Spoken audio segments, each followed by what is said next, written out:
po dito, very nice ang pag-focus o pag-ating ating katawan. Magsasalita daw po sa messenger. Yung katawan ng ating gobyerno, ay actually nasa gabi, may posisyon. Hindi na darating sa ating Supremo o sa Supreme Tribunal. Mayroon tayong club tribunal, mayroon tayong club tribunal. Doon na i-posisyon. Yung alimang concern, may kaso. Kung hindi ma-satisfied sa club, pupunta sa tribunal. Mayroon tayong tribunal. Ganun kasi posisyon. Halimbawa ay hindi satisfied doon sa hatol ng club tribunal, pupunta sa regional, ang regional naman, titignan nila, kung pwede lang i-affirm, pwede naman i-baliktarin ang decision ng club. Kung hindi naman satisfied doon, na disadvantage doon sa hearing, hindi naman hearing, doon sa mga kinaswaan, ay pupunta sa Supreme Tribunal. Pero kasi, parang saan ba? Parang municipal record, regional, at then automatic. Ang gasa, yun kasi wala akong publicity dyan. So, ikaw din ang, ako ay nag-agree on bakit walang power ng ating gobyerno. Very overwhelming. Kasi ikaw ang pipirma, ikaw mag-endorse doon sa national. Hindi ka makapag-renew without endorsement of the gobyerno. I don't believe. Ikaw ang kumpan ay anong kamay ng ingpin.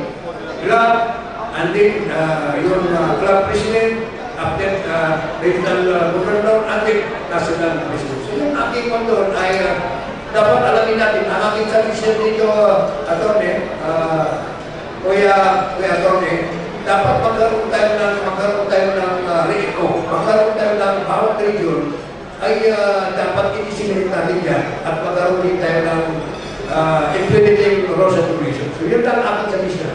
Para po well-aware po. Kasi parang yan ng mga aking mga kuya, hindi nila alam ang kanilang karapatan at hindi nila alam ang kanilang obligasyon.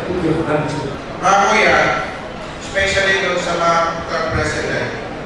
Okay, ang process po niyan, club president, may tribunal po tayo doon.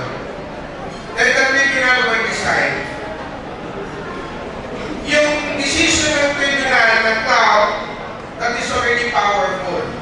Pwede na nilang endorse yan to the governor, and the governor will endorse to the national. Now, kung sino yung na-abuse, saan siya mag-appeal? Doon po sa national tribunal. Yun po ang proseso natin. Ulitin ko, to the club president, you have to your tribunal officers. Then, kung anong decision ng tribunal officers, valid na po yan. Then, ibibigay kay national governor, then the governor will submit to the national. Ngayon, yung kinasuhan, this is the right time. Sabi niya, hindi ako satisfied doon sa decision ng tribunal, ng CAO. Doon po siya aakyat sa tribunal. Naintindihan po natin, mga ka-president, mga kuya, maliwanag po. So, hindi na po kailangan na yung complaint, didiretso agad sa tribunal. Diyan lang po sa club. Kasi